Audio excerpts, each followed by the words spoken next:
নমস্কার। গত 29শে মার্চ শনির রাশি পরিবর্তনের ফলে শনি যে নক্ষত্রে রাশিটা পরিবর্তন করছেন সেটা হচ্ছে পূর্ব ভাদ্রপদ।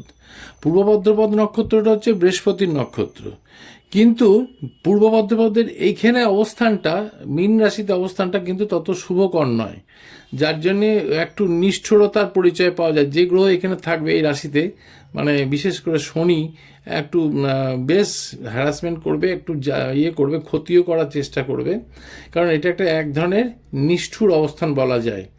এরপরে যেখানে যাবে সেটা হচ্ছে উত্তর ভাদ্রপদ।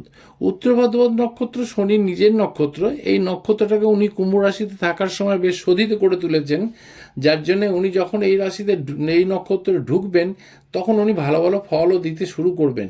কিছু কিছু খারাপ ফল শনির স্বভাব অনুযায়ী শনি দেবে, যার জন্য একটু হ্যারাসমেন্ট, মেন্টাল আপসেট, টানা পড়বে। তবে এই ধরনের উত্তর ভাদ্রপদ নক্ষত্রে থাকার সময় কিন্তু মেষ রাশির ক্ষেত্রে আয় বাড়বে, আবার ধর্মকাজে মন টন বাড়বে। তারপরে জেনারেলিভাবে কুম্ভ রাশিতে থাকার সময় এই নক্ষত্রটাকে ও একটু করে নিয়েছে, জিনিসটাকে তৈরি করে নিয়েছে উত্তর ভাদ্রপদ, যার জন্য এখানে আসার পরে শনি কিন্তু কিছু কিছু ভালো ফল দেবে। বিশেষ করে কর্মসংক্রান্ত বিষয়ে ভালো ফল দেবে, শরীর স্বাস্থ্য ভালো যাবে। তারপরে দ্বিতীয় নম্বর হচ্ছে যে শনি মকর, কুম্ভ, তুলা, বৃষ ও কন্যা রাশির জাতক জাতিকাদের জন্য একটু লেবারটা হার্ড দেওয়া হবে, একটা কাজকে 5বার ঘোরাবে, ন্যায্যতা পেতে বাধা দেবে, আর ধৈর্যটা খুব দরকার লাগবে এক্ষেত্রে মোকাবেলা করার জন্যে। ছোটোখাটো বিষয়ে মন দিতে হবে এবং তার জন্য সে রিলেটেড কোয়ালিটি নিজেকে তৈরি করতে হবে। আর ইরিটেশনটা মন থেকে বাদ দেবেন।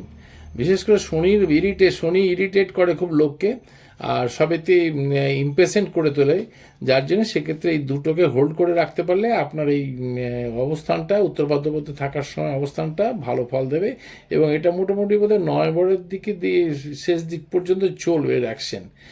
আর শনির প্রভাব খুবই গুরুত্বপূর্ণ, যে কোনো রাশিতে, যে কোনো গ্রহেতে বা যে কোনো নক্ষত্রে থাকে না কেন, মানুষের জীবনে একটা ভীষণ রকমভাবে প্রভাব ফেলে এবং ভিন্ন ভিন্নভাবে প্রভাব ফেলতে পারে। তবে মোটামুটিভাবে এই নক্ষত্রটা ওর পক্ষে ভালো, বিশেষ করে মেষ রাশির জন্য যতদিন থাকবে ততদিন তো খুবই ভালো দেবে। এই রকমের ইনফরমেটিভ ভিডিও পেতে গেলে আপনাকে লাইক, কমেন্ট, শেয়ার করবেন। আজ এই পর্যন্তই, নমস্কার।